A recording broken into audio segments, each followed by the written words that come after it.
Echo TV is a co-production of Minnesota's Emergency, Community, and Health Outreach Collaborative of Health, Safety, Emergency Preparedness, Ethnic and Nonprofit Agencies, and TPT's Minnesota channel.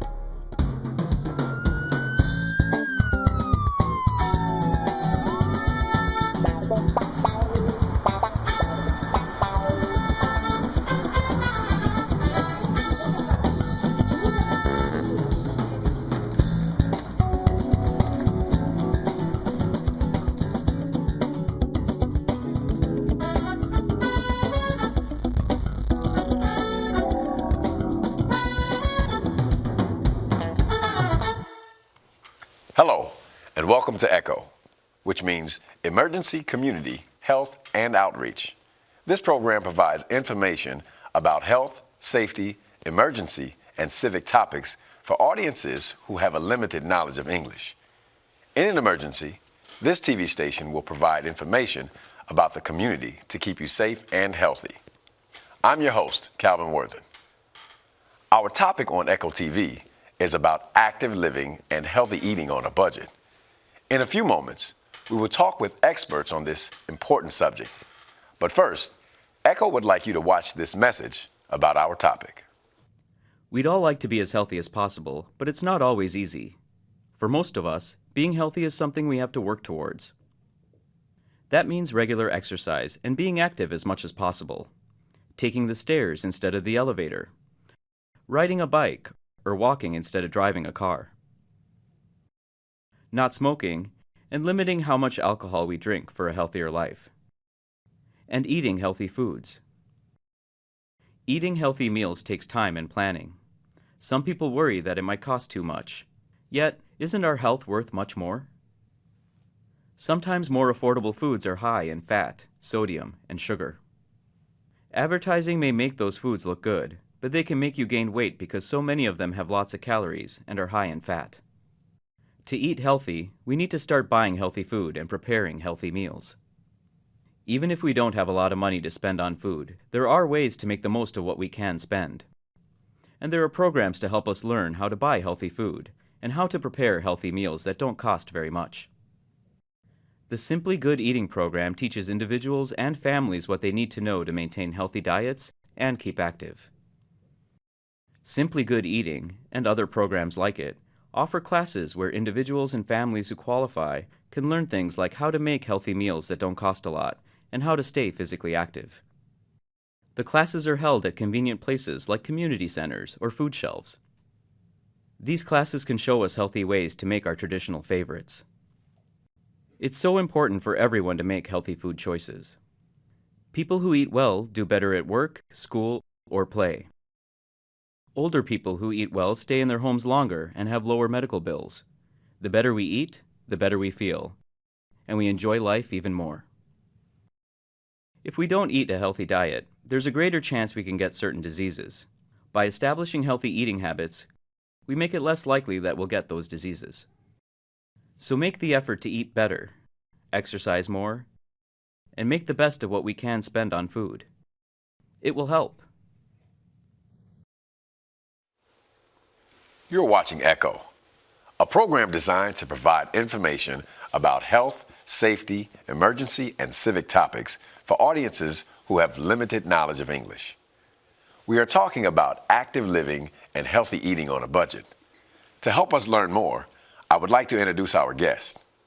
This is Angie Thornhill, who is a community nutrition educator from the University of Minnesota Extension. And this is Roxanne Johnson, who is a public health nutritionist and certified diabetes educator in Indian Services. Welcome to ECHO. You're welcome, thank you. First, I'd like to start off with a question to Roxanne. What is healthy eating? Well, I get asked that question every day from people since I'm a nutritionist. But basically, you know, we need to start thinking about food as medicine instead of, you know, our preferences for what we'd like to eat based on our, you know, foods that are salty or sweet or high in fat. So we need to have the right balance of foods that we are choosing. When you say balance, you're talking like color or Yes, portion. exactly. The types of foods that we're choosing are very important for our bodies, and that's where the health part comes in. What we're choosing provides us those nutrients that are going to improve our health. Nice. So they're based on our cultures, first of all. So if we rely on some of our cultural foods, those are going to be healthiest for us. Yeah. Especially foods that are not processed. Yes, yes. And then we want to have variety. We don't want to keep eating the same things day after day. So what can I do for a healthy lifestyle? That's a pretty fancy word there. What are some basic things I can do for a healthy lifestyle? For a healthy lifestyle, well, again, it's based on your habits. So you very much want to, make sure you're not smoking, drinking, using drugs. You want to do things in moderation, be active as you can, get regular checkups with your doctor, and just making sure all those healthy changes are very gradual. Start each day with a healthy breakfast. Breakfast is so important for us. Gets our metabolism going for the day. So I shouldn't jump into like a workout or a diet plan immediately. No, unless it's something that you've kind of planned out and thought about. Usually people make changes more easily if they're not trying to do too many things all at once. Good. So focus on those little small habits, like eating. I'm going to eat more fruits and vegetables, or I'm going to plan to take my lunch to work instead of eating out. Those kind of things. Try new recipes at home. Include new ingredients. Making sure you're eating a variety of different types of foods again. Nice. Angie, why do people sometimes have a hard time making some healthy choices? I think it's just people don't know. They're just used to what their habits. So there's a lot of foods that are available. They may not know what it is, how to cook it, what to do with it. So then they'll tend to shy away from it. The other thing is that it can be really expensive if you go into the grocery store. It looks like the healthier foods as opposed to a canned item. If it has a lot of sugar, it can be a little bit cheaper option. So they sometimes lean towards that because of the budget. Okay. And so, Roxanne, what should I eat more of? Well, you should focus on, the food guide pyramid teaches us to eat more foods, at the bottom of the pyramid, which was the grain group. And we want to make sure some of those foods are whole grains so that we're getting more nutrients out of them. Yeah. And then, of course, fruits and vegetables. People usually only get maybe 2 servings a day, and you need more like 8 to 10 servings. Okay. Yeah. And, it doesn't matter if they're fresh, frozen, or canned. All of those choices are good for us. There's a few things we could do with some of those, like the canned ones. We can drain out those liquids. But other than that, it's just, getting in those servings in different forms. And, especially with our families, sometimes our kids are going to like them fresh versus frozen, so we have to kind of pay attention to those kind of things as well. Then, of course, we need our dairy foods. We can keep those low fat. We need our beans, nuts, and eggs, lean meats like fish and poultry. And then, of course, the beverages. We want to drink more water instead of sugary beverages. Yes.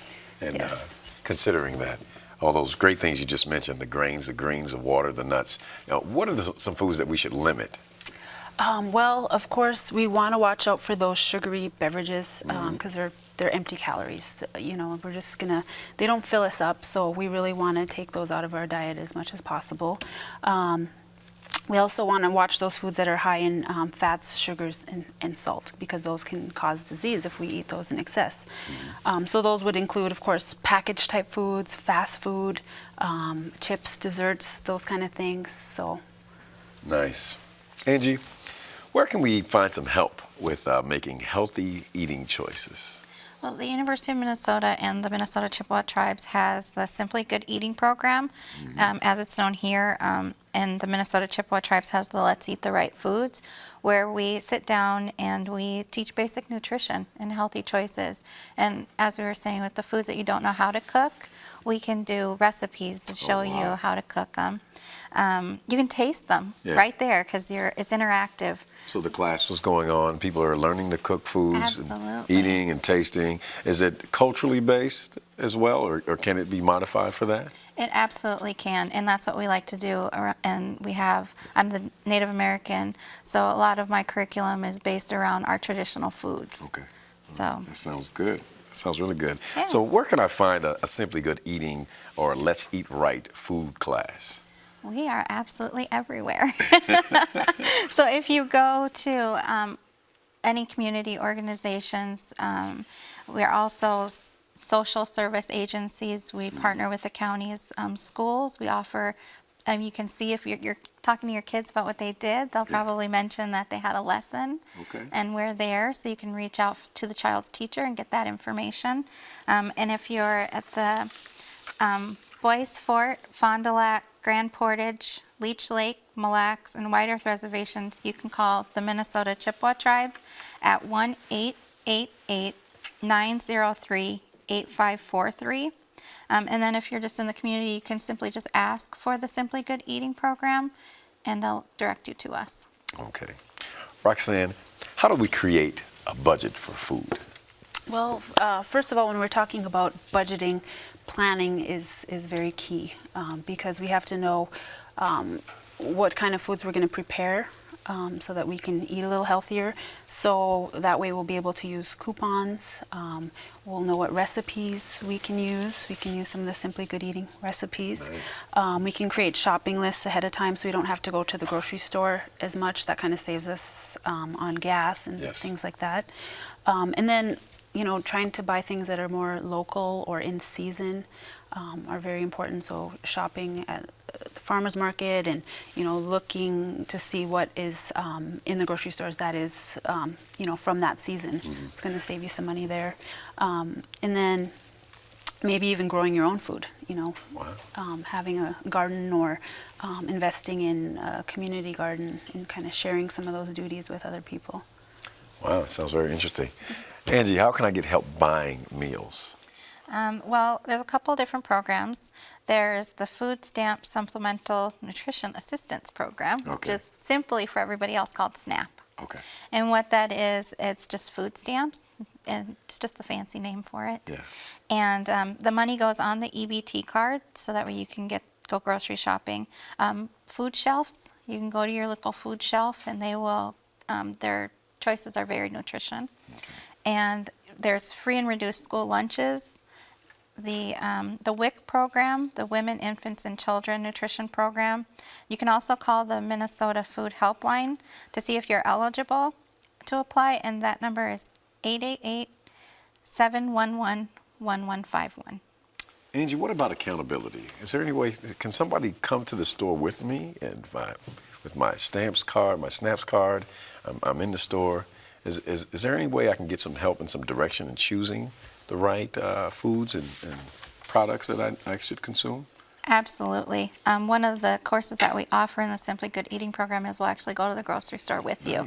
Nice. Yep, and we'll make healthy choices. We have a really nice lesson with comparing how much you have to shop for, what you can actually get the most money out of. Yes. Tell me some more about this class. I mean, what the Simply Good Eating or Let's Eat Right classes? So other than the shopping, we do, again, the taste testing. So new foods, we'll bring in, maybe it's a recipe that you like, but we'll make a healthier version of it. Okay. And then you can taste it to make sure you like it. We provide those recipes for you.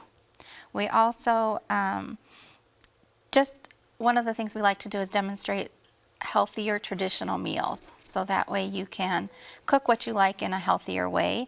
And then we just, you know, the instructors that we have, like myself, know what it's like to be on unlimited income. So we've been there, we've done it. You know, we'll be right there with you telling you how to make those great decisions. That's good. That's very good. So, Roxanne, what are some simple ways to be physically active each day? Well, walking is one of the best exercises that we can do, and it's for all ages and for all different levels of physical fitness. We can, park our cars farther away when we're going places so that we get a few extra steps into our day. We can dance dance around the house with our kids, or incorporate some traditional type activities like powwow dancing within my culture is what we do. You can also take the stairs instead of elevator, enroll in physical activity classes, or even sports, like, you know, kids like to be involved in soccer, football, those basketball, those kind of sports. Nice. And then we also got to stay active during the winter months. So, you know, we can go to the mall and go walking instead of staying at home, or we can do those exercise videos in front of our TV. That's a good idea. So lots of ways to stay active. That's a very good idea. What are some resources, Angie, that can help my family stay physically active? Well, the Simply Good Eating program, we do promote physical activity. We can show you where you can find free or low-cost physical activity in your neighborhood. A lot of times it's the YMCA, and if you're a lower income, they do have some sliding fee or some assistance that they can help you with. Okay. And then you can just have the conversation with other people to talk about the ways that you can get that into your day. Nice, nice. And so, Roxanne, what are some short-term benefits to an active lifestyle? Well, our heart is going to be healthier. Heart is a muscle, so we need to work it with the physical activity. Also going to increase our energy, make us be faster thinkers. It's going to help us burn some calories, so it can help with some weight management. Also keeps our muscles, bones, and joints healthy, and helps us deal with stress. That's important. That's really important. Angie, what are some long-term benefits to an active life? Well, obviously a healthier life. Yes, yes. You lower your risk of obesity, reduce the risk of heart disease and blood circulatory diseases. You'll reduce the risk for high blood pressure. Also type 2 diabetes, which is very predominant in the Native American culture, so it's really important we take a stance on that. And then also just to reduce your stress. Yes, that's very important. At least I think so. Absolutely. So, Roxanne, how is healthy eating and active living helping families and children? Well, first of all, if we're doing that ourselves, then we're kind of acting as role models for our children. And then as families, if we're leading active lifestyles, we're also showing our communities that we should be. So healthier communities, more vibrant families. Yes. That's enjoyable. Yes. Yeah. Keep everyone healthy, happy, better attitudes. Our kids, you know, see us eating healthy, so they pick up those habits and then they practice them. Nice. That's really good. Angie, can anyone participate in the Simply Good Eating program? Our program's targeted for lower income families. If you want to see more information, if you qualify, you can visit the extension.umn.edu/nutrition, or you can call the 612-625-7070. We're available in several different languages, so if you need an interpreter, you can just ask. We have quite a few different representation there. Also on the Boys Fort, Fond du Lac, Grand Portage, Leech Lake, Mille Lacs, and White Earth Reservation.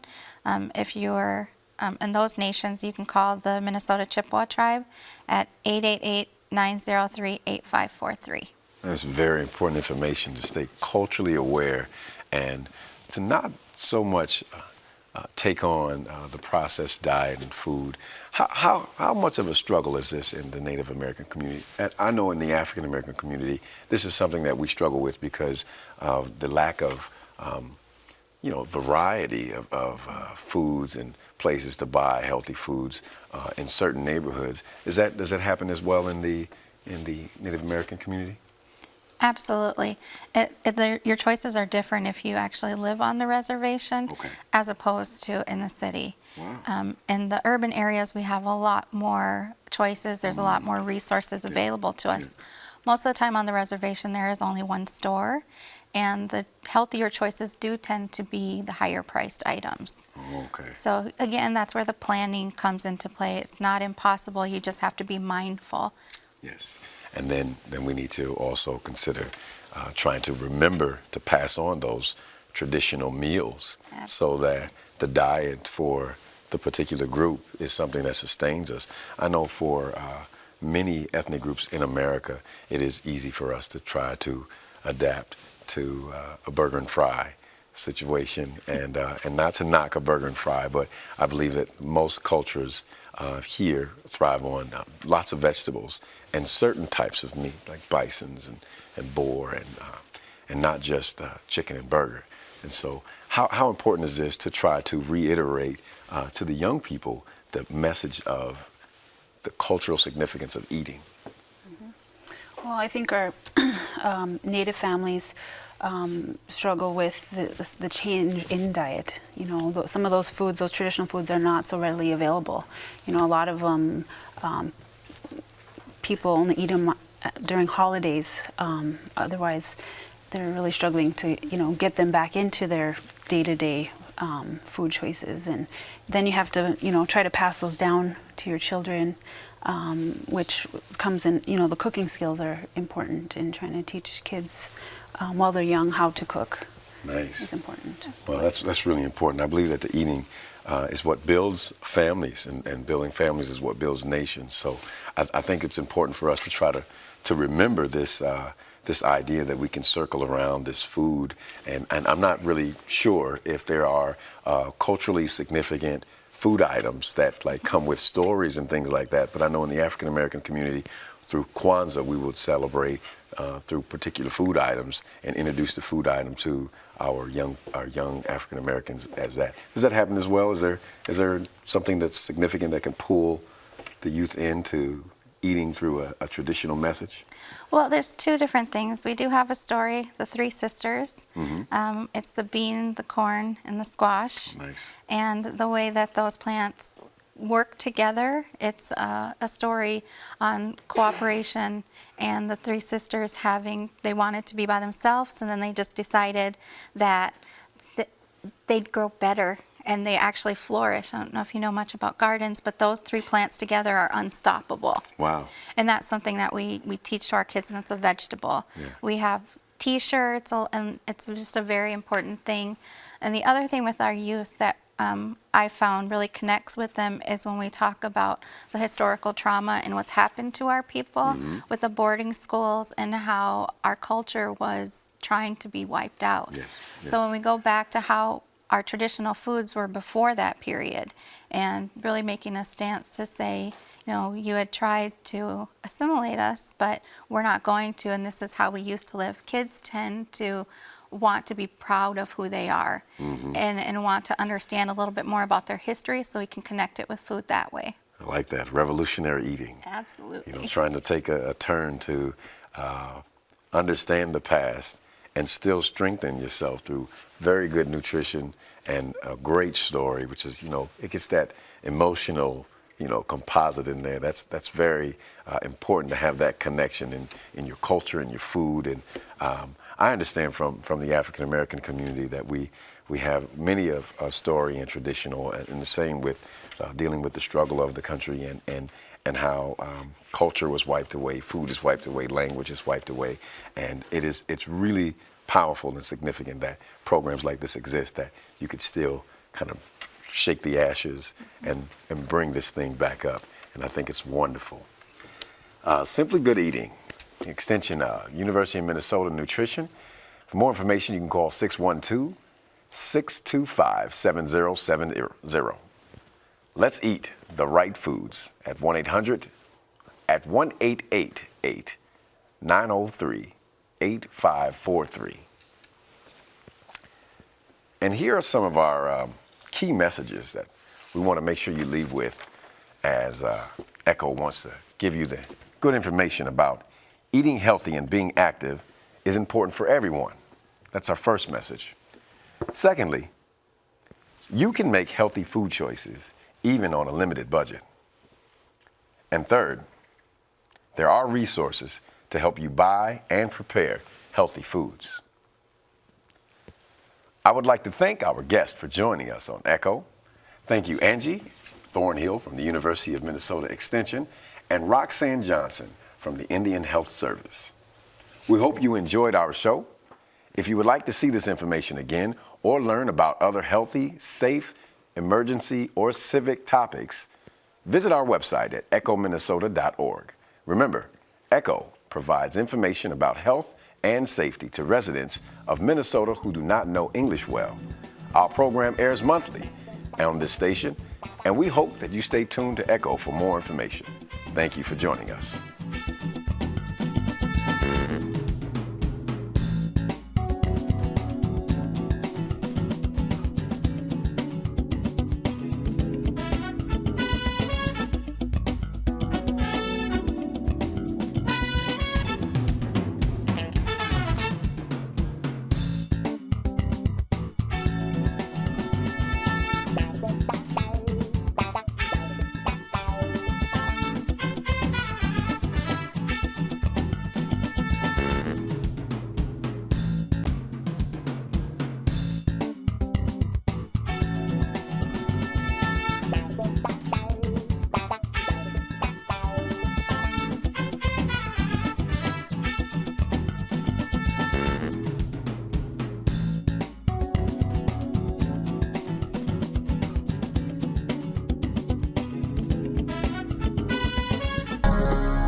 ECHO TV is a co-production of Minnesota's Emergency, Community, and Health Outreach Collaborative of Health, Safety, Emergency Preparedness, Ethnic and Nonprofit Agencies, and TPT's Minnesota Channel.